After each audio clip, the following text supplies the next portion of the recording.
అండి, నమస్తే. Welcome to our channel A9 tasty cooking.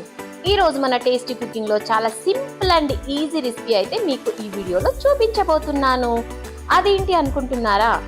Night మిగిలిపోయిన చద్దన్నంతో ఈవినింగ్ స్నాక్స్ కి పకోడీ లాగా మరమరాల్లాగా ఎలా ప్రిపేర్ చేసుకోవాలో ఈ వీడియోలో అయితే మీకు చూపించబోతున్నాను.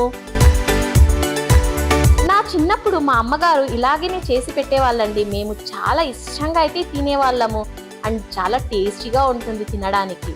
ఇక లేట్ చేయకుండా వీడియో అయితే స్టార్ట్ చేసేద్దాం. ముందుగా రాత్రి మిగిలిపోయిన అన్నం ఒక గిన్నెలో అయితే పొడి పొడిలాగా చేసుకొని ఇలా మీకు చూపిస్తున్న విధంగా అయితే గడ్డలు లేకుండా ఇలా పొడి పొడిగా చేసుకోవాలి. ఇప్పుడు అందులోకి 1/2 టేబుల్ స్పూన్ పసుపు, 1 టేబుల్ స్పూన్ ఉప్పు, 1 టేబుల్ స్పూన్ కారం, 1/2 టేబుల్ స్పూన్ జీలకర్ర, అలాగే ఒక మీడియం సైజు ఉల్లిపాయని ఇలా చిన్న చిన్న ముక్కలుగా అయితే కట్ చేసుకొని వేసుకోవాలి. అందులోనే 2 పచ్చిమిర్చిని ఇలా చిన్న చిన్నగా కట్ చేసుకొని వేసుకోవాలి.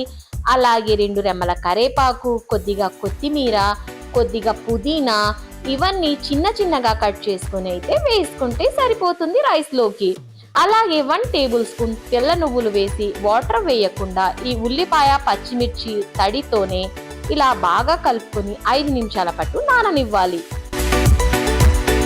ఇప్పుడు 5 నిమిషాల తర్వాత స్టవ్ మీద మందపాటి కడాయి పెట్టి అందులోకి రిఫైన్ ఆయిల్ అయితే వేస్తున్నా అండి.